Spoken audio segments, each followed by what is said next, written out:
থেকে আমাকে দাঁড় করে আমাকে জাস্ট হাত দুটো এভাবে ইয়ে করে, আমার তো অলমোস্ট হাত করা পরানো, হাত হুম, পিছন দিকে বাঁধা ছিল। হাত এখান থেকে ইয়ে করে ওরা এভাবে ইয়ে করে ওরা আমার চতুর্দিক থেকে মার শুরু করলো। কে কোথাতে মারতেছে আমি আর মানে দিক বিদিক পাচ্ছি না। একসময় মাটিতে পড়ে গেলাম। মাটিতে পড়ে যাওয়ার পর ওরা আমাকে লাথি মারতেছিল আরকি চতুর্দিক থেকে। নিয়ে গিয়ে আমাকে বলতেছে, "তাড়াতাড়ি অজু করে বের হন।"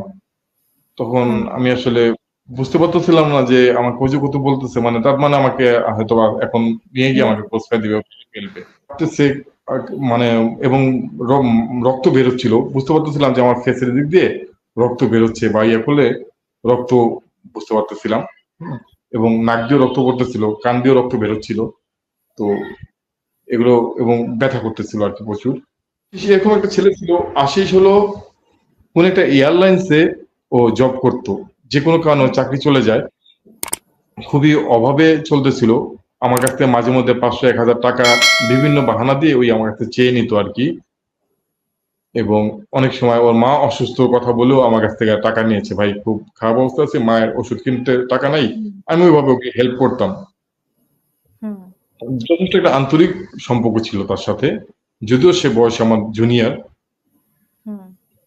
তো আচ্ছা যাই হোক তারপরে আপনার থেকে সবকিছু কেড়ে নিল। হ্যাঁ, কেড়ে নেওয়ার পরে সব চেক করতেছিল তারপরে? এবং একটা আমি কোন অ্যাকাউন্টে কত টাকা আছে, এতগুলো এটিএম কার্ড কেন? আমি ওই পারপাস গুলো বললাম, যেটা কিছুক্ষণ আগে আপনাকে বললাম এটিএম কার্ড গুলো কি পারপাস। হুম, তারপর আমার ভাই-বোন কে কি করে, আমার বাবা-মা কি করে। আমি বললাম আমার বাবাও আর্মিতে ছিলেন। আমার বাবাও ডিফেন্স পারসন। হুম, ২০১১ সালে আমার বাবা ঢাকা সিএমএইচে মারা গেছে। আমার মা বেঁচে আছে। আমরা ৩ ভাই ১ বোন। বড় ভাই সিঙ্গাপুর থাকে। ছোট ভাই একটা মাল্টিন্যাশনাল কোম্পানিতে জব করে বিএসসি ইঞ্জিনিয়ার। হুম, আর আমার ছোট বোন। এই সমস্ত বলার পর বলে যে, "না আরো ঘটনা আছে। সংগঠনের নাম বলো। কোন সংগঠনের সাথে তুমি জড়িত?" "স্যার আমি আসলে কোন সংগঠনের সাথে জড়িত না।" এই কথা বলতে উনারা আমাকে লোহার একটা রড টাইপ কিছু দিয়ে আমার উরুতে ক্রমান্বয়ে ওরা বাইরে থাকে আরকি। বাড়ি দিচ্ছিল। বাড়ি দিচ্ছিল। তো আসলে ব্যথায় আমি চেয়ার থেকে পড়ে যাই। চেয়ার হুম, থেকে পড়ে যাই, তখন আবার ওরা আমাকে ধইরা উঠে আবার চেয়ারে বসায়। বসায় বলে যে, "তোমাকে তো আজকে ক্রস ফায়ার দেওয়া হবে। এট লিস্ট মরার আগে সত্য কথা বলে যাও। হুম? হুম, সত্য কথা বলে যাও, তাহলে এখানে জবাব দিতে পারবা। হুম? তোমার কাছে ক্রস ফায়ার দেওয়া হবে। তুমি বলো তুমি কোন সংগঠনের সাথে আছো, কিসের সাথে আছো। হুম? এবং হুম, এখানে একজন ব্রিগেডিয়ার জেনারেলের নাম উনি নিয়েছিল, ব্রিগেডিয়ার জসিম নাম আরকি। যে উনার সাথে আমার কি সম্পর্ক বা উনার সাথে আমার কি সমস্যা হইছে। আমি বললাম, "না, হুম, আমি উনাকে চিনিও না। আর উনার সাথে আমার কোন সমস্যা হয়নি।" এভাবে উনারা আমাকে প্রায় ১ ঘন্টার মতো তারা আমাকে জিজ্ঞাসাবাদ করলো ওই রুমটাতে বসে এবং প্রচুর মারধর করলো। দেন আমি যখন আর কোন কথা বের করতে পারতেছে না, তখন আমাকে চেয়ার থেকে উঠাইয়া ওরা চতুর্দিক থেকে আমাকে দাঁড় করে আমাকে জাস্ট হাত দুটো এভাবে ইয়ে করে, আমার তো অলমোস্ট হাত করা পরানো। হাত হুম, পিছন দিকে বাঁধা ছিল। হাত এখান থেকে ইয়ে করে ওরা এভাবে ইয়ে করে ওরা আমার চতুর্দিক থেকে মার শুরু করলো। কে কোথাতে মারতেছে আমি আর মানে দিক বিদিক পাচ্ছি না। একসময় মাটিতে পড়ে গেলাম। মাটিতে পড়ে যাওয়ার পর ওরা আমাকে লাথি মারতেছিল আরকি চতুর্দিক থেকে। মার খেতে, খেতে একটা সময় আমি আসলে সেন্সলেস হয়ে যাই।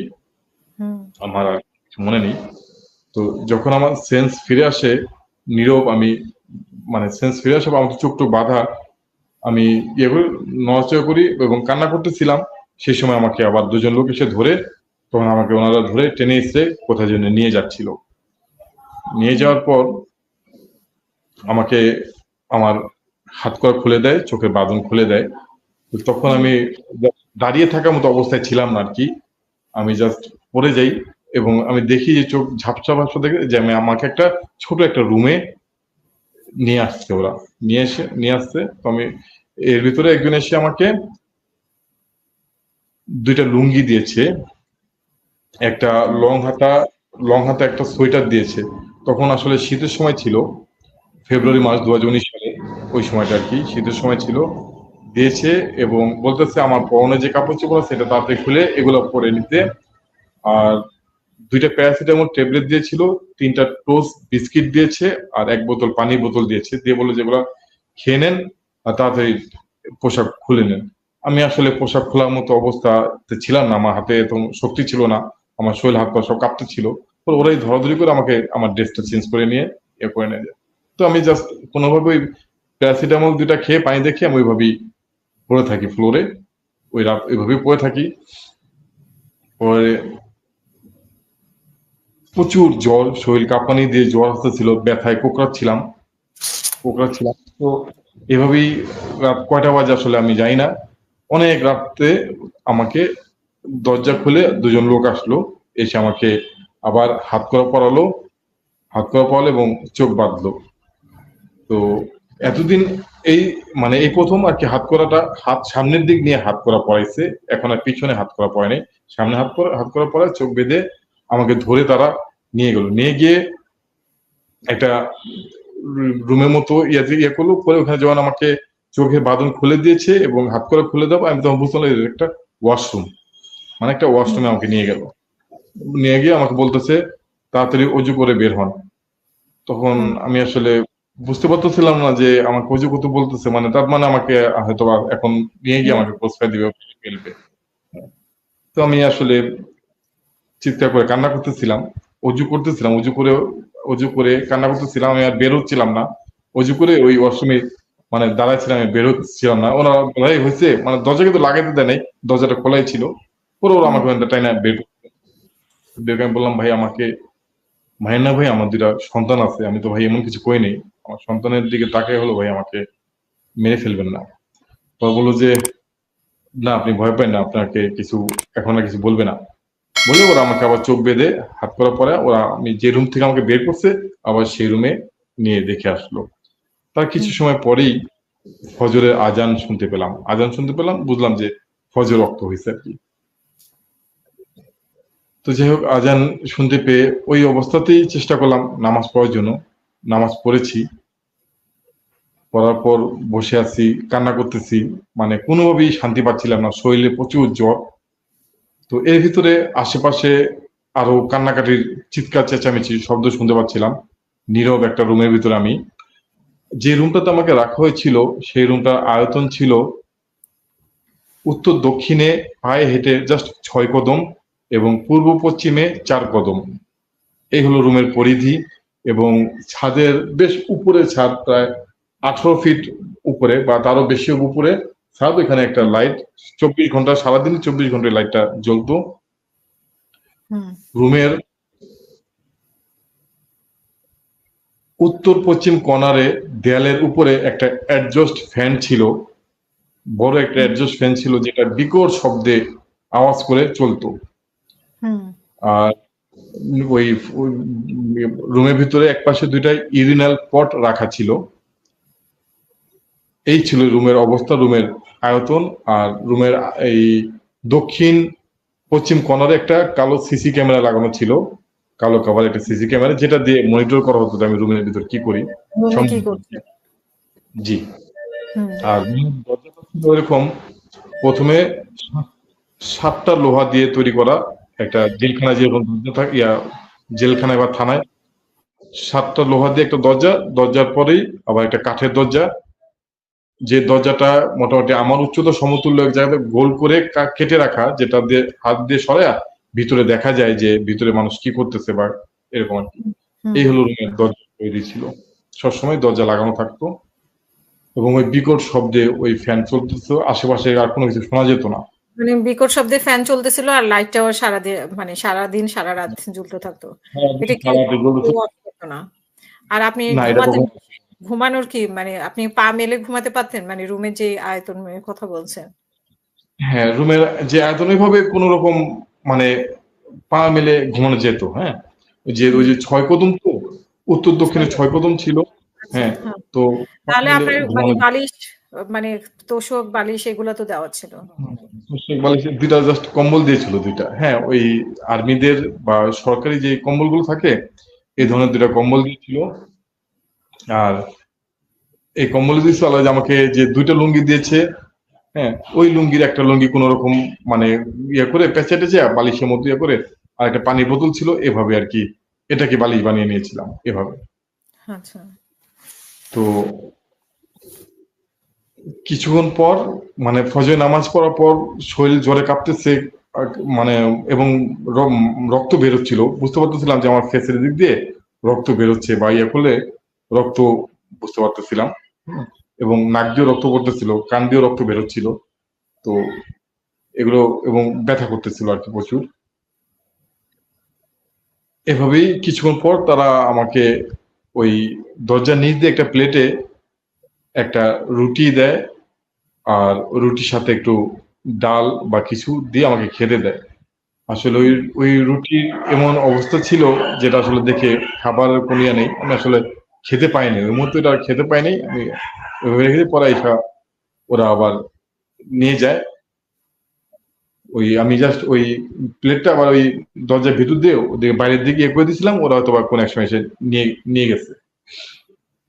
এভাবে সারাদিন এভাবে কান্না করতেছি এবং দেখার চেষ্টা করতেছি কাউকে দেখা যায় কিনা বা কোথাও থেকে কোনো কিছু দেখা যায়, কিন্তু রুমটা এমন ভাবে করা যেখান থেকে বাইরে আলো দেখার মতো কোনো অবস্থা নেই। শুধু ওই অ্যাডজাস্ট ফ্যানটা যেখানে লাগানো, ওই অ্যাডজাস্ট ফ্যানটার ওইখান দিয়ে হালকা দিন বা রাত বা এখন ওইখান থেকে জাস্ট ফ্যানটা যখন বন্ধ থাকে তখন হয়তোবা ওই ফ্যানের ফাঁকা দিয়ে বাইরের দিন বা রাত এটা বোঝার মতো অবস্থা আছে। তাছাড়া ফ্যান যখন চলে তখন আর কিছু দেখা যায় না। তো অনেক সময় পরে তাদের ভিতর থেকে আবার দুজন লোক আসলো, এসে তারা আমাকে আবার হাত করা পরালো। হাত করা পরা তারা আমার চোখ টোক বেঁধে আবার আমাকে নিয়ে গিয়ে আবার ওয়াশরুমে নিয়ে গেছে। নিয়ে গিয়ে তারা আমাকে একটা ব্রাশ দিল আর একটা ম্যাজিক টুথ পাউডারের যে কোটাগুলো থাকে, ম্যাজিক টুথ পাউডার এগুলা দিল যে আপনি দাঁত ব্রাশ করে গোসল টোসল করে নেন। তো আমি আসলে তখন দাঁত ব্রাশ করলাম, গোসল করার পর, এবং আসলে খুব কান্না করতেছিলাম এর ভিতরে গোসল টোসল আর কি। তারপর তারা ওইখান থেকে আমাকে বের করে আবার হাত করার পরে আমাকে রুমে এসে দিয়ে যায়। ওইভাবে রুমে বসেছিলাম। তো এভাবে আসলে 4 দিন এভাবেই, মানে প্রথম 4 দিন এভাবেই কান্নাকাটি এভাবেই করতেছিলাম। 4 দিন পর শরীরেও প্রচুর জ্বর ছিল, আর কোনো ট্রিটমেন্ট নাই, কোনো মেডিসিন না, কোনো কিছু না। 4 দিন পর আবার ওদের লোকে দুইটা প্যারাসিটামল দিয়েছিল, এরপর আর কিছু দেয় নাই। এরপর আর কোনো কিছু দেয়নি। আর 4 দিন পর 3 বেলা খাওয়া দিত নাকি? 3 বেলা খাবার দিত। সকালে একটা রুটি দিয়েছে, দুপুরে ভাত দিয়েছিল, দুপুরে ভাত, রাতের বেলাও ভাত দিয়েছে। আসলে মানে ফৌজি আর্মিতে যারা, মানে ফৌজি যারা যে সৈনিক লেভেলে যারা চাকরি করে, তাদের খাবারের টাইমটা হলো সকালে নাস্তা দেয়, সেটা 8টার ভিতরে নাস্তা কমপ্লিট হয়ে যায়। 12টার থেকে দুপুরে খাবার শুরু হয়, এবং দেখা যাচ্ছে যে 6টার থেকে, মানে সন্ধ্যা 6টার থেকে রাতে খাবার শুরু হয়। তো আমাকেও এই টাইমগুলোতে খাবারটা পরিবেশন করতো আর কি। তো 4 দিন পর ওদের লোক একজন ভিতরে এসে আমার প্রেশার টেশার মাপে আর কি। প্রেশার মেপে টেপে কি পাইছে কি না পাইছে জানি না, পরে ওরা চলে যাওয়ার পর আমাকে আবার নিয়ে যায়। দুজন লোক হাত করার পর আমাকে আবার নিয়ে যায় ওই যে আগে যে রুমটাতে আমাকে প্রথম দিন এসে বসেছিল সেই রুমে। এবং এটা হলো রাতে খাবারের পর, মানে 6টার সময় যে খাবারটা দেয় ওইটা খাবারের পরে আমাকে আবার এসে নিয়ে যায়। নিয়ে যাওয়ার পর আমাকে ওই দিন নিয়ে যাওয়ার পরে ওই রুমটাতে নিয়ে বসানোর পর তখন বলে, আমি মানে কান্না করতেছিলাম যে আমাকে ছেড়ে দেন, আমাকে আমার ফ্যামিলির কাছে যেতে দেন। আসলে সেই সময়টা আমার খুব, মানে আমার ওই বাচ্চা দুটা যে আমার বারান্দায় দাঁড়িয়ে ছিল তাদের কথা আমার খুব, মানে ওই দৃশ্যটা আমার খুব মনে পড়তেছিল। এবং আমার মা যে ওই আমাকে 4 তলা থেকে নেমে এসে রাস্তায় দিয়ে যায়, মার যেই মানে আকুল চাহনিটা আমি দেখতেছিলাম, আসলে আমার ওই দৃশ্যগুলো খুব মনে পড়তেছিল। তো চোখ টোক বান্ধা, আমি তো অন্য কোনো কিছু দেখতে পাচ্ছিলাম না, আমার জাস্ট ওই যে দৃশ্য আমার মানে ওই মুহূর্তগুলো আমার মেমোরিতে। কারণ এই কয়দিন তো আপনি আর কিছু দেখছেন না, মানে ওদেরকেও তো দেখছেন না, ওদের কি দেখা যায়, মানে আপনার তো চোখে খোলা ছিল। দেখা যায় না। ওরা যারা আমাকে যে ওয়াশরুমে নিয়ে যাওয়ার জন্য আসা যাওয়া করে, ওরা এমন এক ধরনের মাস্ক লাগানো জাস্ট ওদের চোখ দুইটা বের করা থাকে, আর বাকি সমস্ত কিছু কভার করা। ওরা সিভিল পোশাকের টি শার্ট, গেঞ্জি, শার্ট বিভিন্ন কিছু পরা, বাট ফেসটা পুরা কভার করা, শুধু চোখ ছাড়া কোনো কিছু দেখা যায় না।